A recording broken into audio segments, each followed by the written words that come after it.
Hoje então vamos continuar no verso 6 de Mateus 5.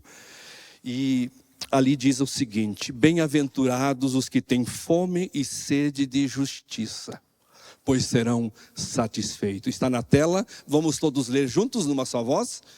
Bem-aventurados os que têm fome e sede de justiça, pois serão satisfeitos. Amém. Quero falar sobre a decisão de mudar de fato. Esse versículo nos desafia a uma decisão para uma mudança verdadeira na nossa vida.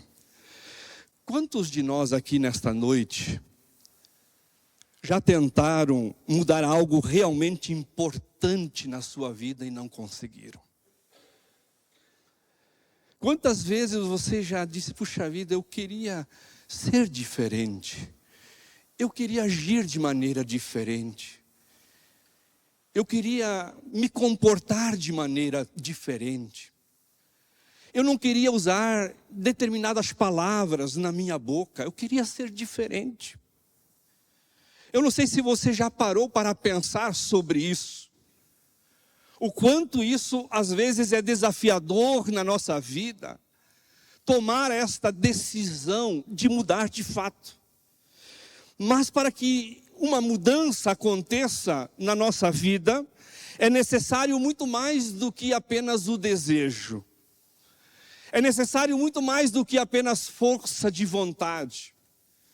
É muito mais do que uma mudança de hábito. Passa pelo processo de confiar plenamente em Deus, ao ponto de acreditar que a vontade de Deus é melhor do que a nossa. Por isso que o apóstolo Paulo diz que a vontade de Deus ela é boa, agradável e perfeita. Então o processo da transformação, da mudança, dessa decisão de ser diferente, de se manifestar segundo esse desejo de Deus, passa por esta confiança em Jesus, depositar a nossa vida nas mãos do Senhor. E isso é indispensável no processo. Você precisa, Jesus está dizendo aqui nessa noite, encontrar a verdadeira satisfação. E você precisa decidir mudar. Bem-aventurados os que têm fome e sede de justiça, pois estes serão satisfeitos. Talvez seja até um tanto difícil, queridos, de mencionar isto para valer em nossa realidade, porque a grande maioria das vezes nós temos vontade de comer, de beber, mas não é de uma fome, de uma sede verdadeira. Eu não sei quantos aqui já tiveram a experiência de passar fome na vida. Fome em que o teu estômago fica colado, grudado nas costas. Recentemente eu li sobre o testemunho de um pastor que estava por 23 anos na China. E nos momentos mais difíceis e desafiadores da sua vida, ali naquele local onde eles estavam aprisionados, num frio insuportável, foi preciso comer diariamente um pedaço do seu cinto para que ele pudesse saciar a sua fome. Eu não sei se você já teve uma fome extrema. Todavia, mesmo que você não tenha problemas com fome ou com sede física, todos nós aqui temos algum tipo de fome e necessidade. Todos. Madre Teresa de Calcutá, ela foi proveniente da Macedônia, e ela fez um comentário impressionante durante uma das suas primeiras viagens aos Estados Unidos. E ela disse o seguinte: no meu país as pessoas estão morrendo de inanição física, mas aqui na América as pessoas estão morrendo de inanição emocional. No Brasil não é diferente. Existe uma fome emocional e uma fome e uma sede espiritual sem precedentes. Todavia, Deus já, na sua palavra, Ele revelou sobre isso, Ele falou sobre isso, que o ser humano, ele tem uma sede de Deus. Os filhos de Coré, lá no Salmo 42, no verso 1, diz assim: como a corça anseia por águas correntes, a minha alma anseia por ti, ó Deus, a minha alma tem sede de Deus, do Deus vivo. Então ali já está registrado que na alma do ser humano existe uma necessidade, uma sede de Deus. Nós precisamos saciar esta sede. E aqui Jesus começa a falar desta mudança. Felizes, abençoados, bem-aventurados os que têm fome e sede de justiça. E qual é a questão central? Por que tantas pessoas estão tão inquietas, estão tão angustiadas, aflitas, em busca de algo mais? Por que a gente percebe que o ser humano, ele sempre está desassossegado, ele está intranquilo, ele sempre quer buscar algo mais? Como entender essa inquietação emocional que toma conta do homem dos nossos dias e inclusive dos cristãos? Todos os dias nós somos pressionados a querer ir mais longe, a subir mais alto, a adquirir algo a mais. E com isto nas nossas emoções, nós começamos a projetar a nossa vida para as questões do amanhã, do futuro, mas nós desperdiçamos a alegria e o prazer do hoje, do momento. Por nós estarmos tão inquietos, angustiados e aflitos, correndo atrás, desejando mais, nós perdemos a alegria do hoje, do momento. Todavia, para que isto aconteça, nos esquecemos que precisamos fazer ajustes e decidir por algumas mudanças efetivas na nossa vida.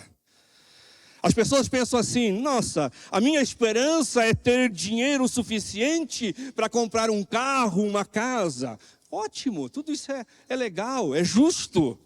Mas sabe qual é o problema? Depois que quando a tua motivação for única, suficiente, somente esta, se for este o desejo, a fome da sua vida, assim que você chegar lá, você terá fome de mais coisas. Você vai querer mais uma outra casa, uma casa de férias, uma casa de campo, uma casa de um local maior, uma casa na praia, e assim vai indo. E a tua angústia vai te tomando conta, e você nunca fica satisfeito. Para que de fato você mude primeiro, para que eu possa sempre experimentar essa mudança, primeiro devo mudar a motivação interior. É isso que Jesus está dizendo. Jesus está dizendo que Ele quer mudar a gente por dentro, interiormente. E é sobre isso que eu gostaria de rapidamente pensar com os irmãos. Entenda que, sem a verdadeira satisfação, ninguém pode de fato ser feliz. Uma pessoa só é plenamente feliz se ela está plenamente satisfeita em Jesus. A sua satisfação precisa ser de Deus e do reino de Deus. E assim então você será plenamente satisfeito. O apóstolo Paulo, falando em Efésios 1, tem água aqui, obrigado. Jordane, muito obrigado, querido. Paulo falando em Efésios capítulo 1, o verso 4, ele diz: porque Deus nos escolheu nele antes da criação do mundo, para sermos santos e irrepreensíveis na sua presença. E no 7 ele diz: nele temos a redenção por meio do seu sangue, o perdão dos pecados, de acordo com as riquezas da graça de Deus. Paulo está dizendo que o evangelho que promoveu na minha vida a redenção é o mesmo evangelho que produz em nós a santificação. É o mesmo evangelho que nos afasta daquilo que entristece a Deus. É o mesmo evangelho que nos capacita a viver a vontade de Deus. É o mesmo evangelho que nos tira o prazer e a alegria naquilo que o mundo quer colocar sobre a nossa vida. É este evangelho que nos santifica. Agora, enquanto a pessoa, ela não entender a sua posição em Cristo, de que ela foi escolhida, ela foi adotada em Cristo, e que Cristo derramou o seu sangue por ela, e que o Espírito Santo foi lhe dado como selo, como penhor, como um sinal de que ninguém pode arrebatá-la das mãos do Senhor, e que faço parte de uma nova família de Deus, que é a igreja, e de que tudo que somos e ainda vamos ser, vem do agir de Deus. Enquanto não tiver esta compreensão, o ser humano não é feliz. Ele precisa entender que esta obra da redenção, ela nos tirou do pecado, mas também pela santificação nós somos capacitados a ser guardados nas mãos do Senhor. E nós somos livres de pecar, de desobedecer, quando estamos alinhados dentro da vontade de Deus. E aí é que nós somos felizes, porque nós temos sede de Deus. Nós temos fome das coisas do reino de Deus. Então entenda que sem a verdadeira satisfação, ninguém é feliz. Uma segunda verdade: somente a presença de Jesus pode lhe trazer satisfação. Somente a presença de Jesus. Eu não estou falando de religião. A questão é relacionamento. A questão é intimidade com Deus. É andar com Ele. É ter uma vida aonde se estabelece Jesus como a razão e a prioridade maior do nosso coração. Religião, o mundo está cheio. O mundo em que nós estamos inseridos é extremamente religioso. E você percebeu que nos escândalos de corrupção no Brasil tem gente religiosa envolvida? Você percebeu que muitos escândalos que aparecem de tempos em tempos têm igrejas envolvidas? Tem líderes religiosos envolvidos? Por quê? Pessoas que não encontram em Jesus a verdadeira satisfação, vão querer buscar aqui, acolá, em outras coisas, e estas coisas não preenchem a necessidade que o ser humano tem. Sede de Deus, fome de Deus. Isso não satisfaz. E não há nada que cause mais desespero e frustração do que a sensação corrosiva de que está faltando alguma coisa. Eu não sei se você tem este hábito, ou em algum momento da sua vida você levantou à meia-noite e você abriu a porta da geladeira, e aí você deu uma olhadinha lá. Já aconteceu contigo, Gilberto? Foi lá na geladeira, abre uma coisa aqui, pega outra coisinha ali, né? E parece que quer saciar a sua fome. E aí você sai de lá e você vai deitar e continua com fome. Nada sacia, né? Às vezes é assim, né? A gente belisca uma coisa, belisca outra coisa, né? E nada satisfaz. E em suma, você continua insatisfeito. Então, um sentimento que existe numa pessoa que não está emocionalmente equilibrada, 100% satisfeita em Jesus, é muito parecida. Ela dá uma bicadinha aqui, dá uma bicadinha lá, ela busca aqui, ela busca colar, ela tenta de alguma forma encontrar coisas para satisfazer a sua vida. Mas se Jesus não for o centro da sua vida, sempre vai estar faltando algo. Porque na essência, a sua fonte de mudança não tem força, não tem vigor, é fraca. Vai faltar algo na sua vida emocional, vai faltar algo no seu namoro, vai faltar algo no seu casamento, vai faltar algo na sua caminhada profissional, nos seus relacionamentos, na sua vida. Sempre, sempre, sempre vai faltar algo. Todavia, se você entender que a sua vida é de Jesus, Ele nos promete que nada vai nos faltar. Salmo 23:1 diz: se o Senhor é o meu pastor, nada. Quero ouvir bem forte isso. O Senhor... Amém? Se permanecerdes em mim, e as minhas palavras permanecerdes em vós, pedirão o que quiserdes, e vos será concedido. Se permanecer em Cristo, você vai ter esta mudança. Agora, se você não permanecer em Cristo, a sua vida vai focar-se sempre nos seus desejos, na sua vontade, na sua carne, nos seus sonhos, nos seus projetos, nos seus desejos, e você vai fracassar. Todos nós, em algum momento da nossa caminhada, nós iremos perceber que, em vez de buscar ajustar a nossa vontade à vontade de Deus, nós queremos as coisas do nosso jeito. E aí nós nos frustramos, porque a gente quer ter as coisas no controle. E nós temos que entender que quando a vontade de Deus se estabelece em nós, e nós desejamos e aceitamos os planos de Deus como maiores e melhores para nós, nós abrimos mão do controle, de ter a direção da nossa própria vida, e entregamos e confiamos nas mãos do Senhor, e Deus sempre vai ter o melhor para nós. Não é verdade? A nossa fome, a nossa sede, ela vai ser satisfeita plenamente no Senhor. E para finalizar, com a presença de Jesus em sua vida, há a promessa de que não existe falta de nada.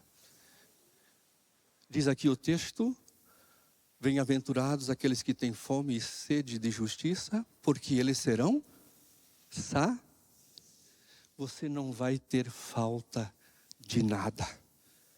Jesus, continuando o seu ensino aqui no Sermão da Montanha, ele diz no capítulo 6, verso 25, portanto eu lhes digo, não se preocupem com sua própria vida, quanto ao que comer ou beber, nem com seu próprio corpo, quanto ao que vestir. Não é a vida mais importante que a comida, e o corpo mais importante que a roupa? E aí o verso 33 vem o desafio: busquem, pois, em primeiro lugar o reino de Deus e a sua justiça, e todas estas coisas lhes serão acrescentadas.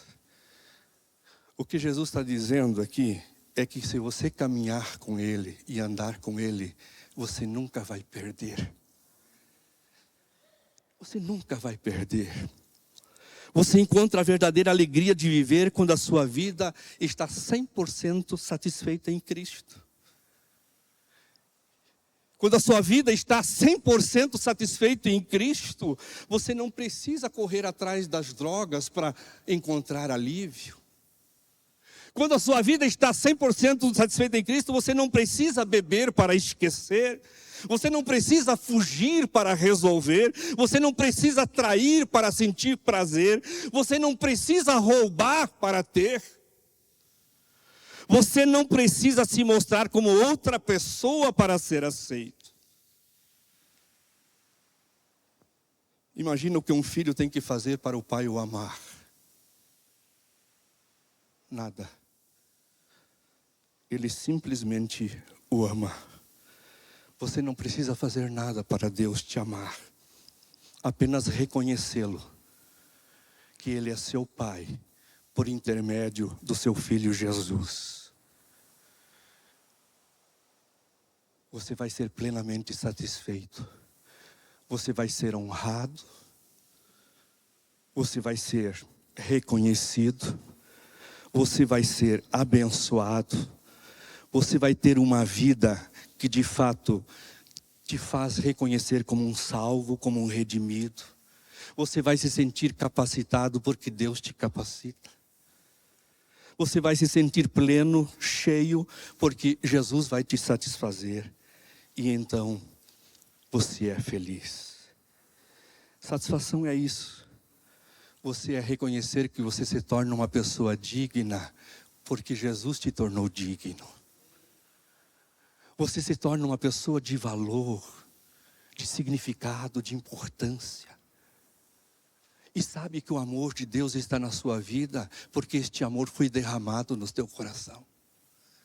Todas as tuas necessidades serão satisfeitas. O Salmo 97, 11 e 12 diz assim: a luz nasce sobre o justo e a alegria sobre os retos de coração. Alegrem-se no Senhor justos e louvem o seu santo nome. É a alegria que Deus traz ao nosso coração.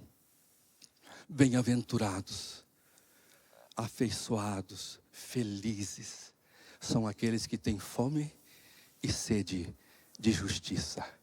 Porque Jesus satisfaz plenamente e completamente. Que Deus abençoe esta palavra no meu e no seu coração. Amém? Amém. Vamos orar? Pai querido, Pai bondoso, obrigado porque o nosso verdadeiro valor se encontra em Ti. Aquele que nos ama verdadeiramente. Aquele que traz a nós o sentido da vida. Aquele que faz com que os sonhos de Deus sejam vividos no nosso coração no dia a dia. E que nos faz amar a nós mesmos como o Senhor também nos ama. E que nos livra de uma vida que muitas vezes quer tirar o prazer, a alegria e nos afastar daquilo que o Senhor tem de melhor para nós. A Tua palavra nos diz que o nosso prazer, o nosso contentamento se torna a lei do Senhor. E nessa lei nós passamos a meditar, a pensar sempre. E vamos ser como uma árvore plantada junto aos riachos de correntezas, aonde nós vamos dar frutos no tempo certo. E tudo o que a gente fizer prosperará. Porque a nossa fome e a nossa sede está sendo plenamente satisfeita em Jesus. Talvez você possa estar dizendo ao seu coração nessa noite: pastor, eu preciso buscar mais do Senhor na minha vida. Eu preciso desejar mais dEle. O meu coração precisa se voltar como uma resposta, como uma decisão de mudança, para que a Tua presença seja real na minha vida. Eu quero que o Senhor seja o bálsamo no meu coração. Que o Senhor traga o renovo na minha vida e me faz diferente do que eu sou.